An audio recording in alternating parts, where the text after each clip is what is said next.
Como é dito no clássico Hamlet de Shakespeare, ser ou não ser, eis a questão, e é exatamente sobre isso que nós vamos falar no vídeo de hoje em Kierkegaard, sobre as possibilidades de ser, ou melhor dizendo, sobre ser ou ser isso ou ser aquilo.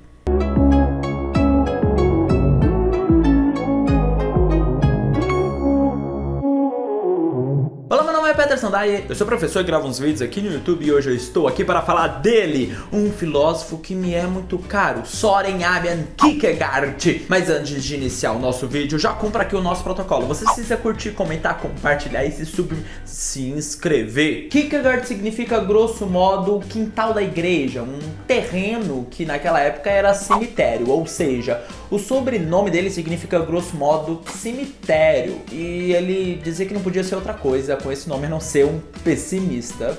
Faz sentido. Nunca fez terapia, nosso amigo. Filósofo e teólogo, ele é autor de uma obra chamada Ou, a obra que irá nos inspirar no vídeo de hoje, que diz que ou se é isso ou se era aquilo. E é sempre bom comentar, antes de tudo, que ele vai ser um protagonista de uma vida trágica. Bem, biografias nem sempre são relevantes em qualquer aspecto, mas além de servir a título de curiosidade, é interessante estudarmos sobre a vida de Kierkegaard porque o seu pensamento é totalmente autobiográfico. Vale ressaltar também que o pensador dinamarquês é patrono do existencialismo, corrente filosófica que a gente tem uma playlist nesse canal que você sempre pode acessar antes ou depois desse aqui. O existencialismo pensa, grosso modo, sobre a existência humana, tem como objeto a nossa existência, o nosso ato de existir e as possibilidades de ser. E é sobre isso que o Kierkegaard também vai falar. Para ele, existia 3 modos de ser, isto é, 3 estágios de vida, sendo mais superficiais e mais profundos. Então, vamos a cada um deles. O nosso primeiro estágio é o que ele vai chamar de estágio estético. O estágio estético é na filosofia o que nós chamamos do estágio hedonista, isto é, da busca pelo prazer intensamente, das satisfações pessoais e resultados rápidos. Não à toa ele usa como exemplo o personagem de Servilha Dom Juan, que era aquele que conquistava todas as menininhas e que dizia que para se conquistar uma mulher só é preciso técnica. Para ele, a graça está exatamente no desafio. O Dom Juan não buscava uma mulher certinha, ele queria exatamente aquela que seria difícil, porque é um jogo psicológico. Na verdade, ele quer mostrar para ela que ela, na verdade, não é boa. A mulher boa é aquela que resiste. A graça está na busca. A partir do momento onde ela deixa de resistir, ela deixa de ser bela. A partir do momento onde o coiote captura o papaléguas, a vida dele perde a graça. Porque o que ele quer nesse momento é a aventura e não necessariamente o objeto que ele procura. O objeto de fato da busca é a própria busca. O Dom Juan queria encontrar as mulheres e queria alcançar a mulher pela alma e não necessariamente pelo corpo. Não à toa ele dizia que precisamos de mais do que honestidade para se conquistar a honestidade. É preciso uma boa dose de falsidade. A estética desse estágio está exatamente aqui, na busca da beleza de se estar apaixonada, na busca pelos prazeres. Esse é o primeiro momento da vida de Kierkegaard.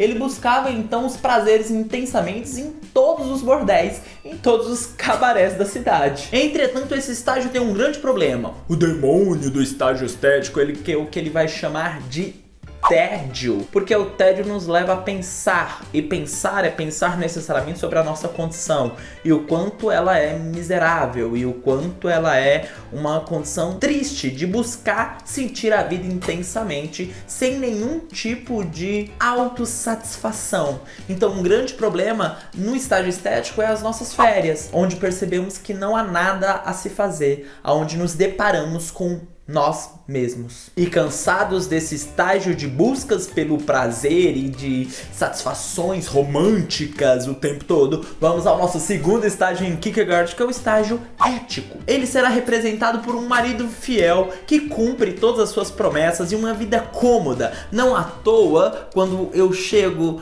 num almoço de família, a minha tia Aparecida sempre me cobra agora um filho, um casamento. Não é mesmo, tia Cida? Grosso modo, o que ela me cobra é roteiro de vida. Isto é, todo mundo cumpriu esse roteiro. E agora você, na vida ética, na vida que todo mundo espera de você, o que você vai fazer? Portanto, nesse segundo estágio, o Kierkegaard se apaixona, conhece Regina Olsen, e a partir desse momento ele começa a andar certinho, a cumprir tudo aquilo que a sociedade espera dele. Só que esse estágio também não é um estágio de satisfação profunda, um estágio real e verdadeiro. Segundo o nosso filósofo dinamarquês, o problema desse grande estágio é o próprio estágio. É a própria vida correta, é a própria vida roteirizada. Porque é um estágio de vida não vivida, é um estágio em que você foge de si. Não à toa podemos usar como exemplo nada mais nada menos do que o Crime e Castigo de Dostoiévski, aonde nós teremos o personagem Raskolnikov que mata uma senhorinha a cruéis machadadas no começo. Não é spoiler, é o título do livro. Crime. Isso vai acontecer nas primeiras páginas. O restante do livro é o castigo. Essa velhinha infernizava a vida de todo mundo e nos parece aqui que o mundo se tornou muito melhor sem ela. Logo, ele entrou em um conflito entre ter que decidir entre o certo e o certo.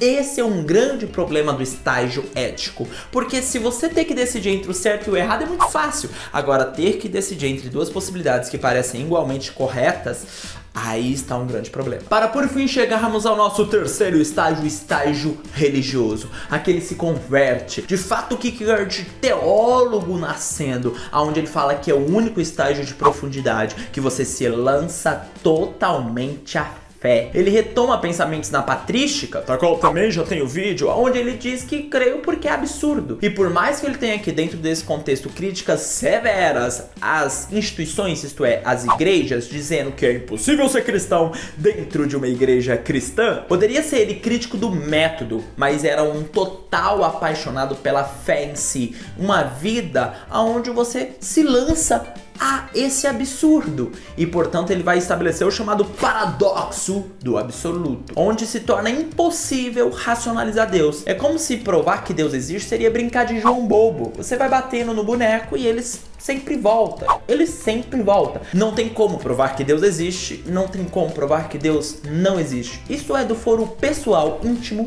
de cada um. E aqui ele lança o maior exemplo de todos, o pai da fé, que seria Abraão, que ao ter que matar o próprio filho por um pedido divino, ele então cumpre aquilo que foi designado a ele. Nesse momento, ou Abraão matava o seu filho, ou Abraão matava Deus. O motivo da fé seria exatamente ocupar um espaço que a razão não conseguiu ocupar. E esse era o estágio mais profundo, a própria conversão desse pensador que é totalmente autobiográfico, por isso sempre retomamos a sua história, do Kierkegaard, fazendo com que nós possamos entender os seus estágios de ser, no seu existencialismo, o nosso querido filósofo dinamarquês, bem controverso, mas extremamente divertido de estudar. Então eu só cumpri esse roteirozinho aí, ó. Ou não, mas talvez isso também seja tema para um próximo vídeo. O estágio mais profundo de todos, com certeza, também é cumprir o nosso protocolo. Você precisa curtir, comentar, compartilhar e se inscrever. Não fique de fora também, assista outros vídeos. Um grande abraço e que o poder seja dado ao povo.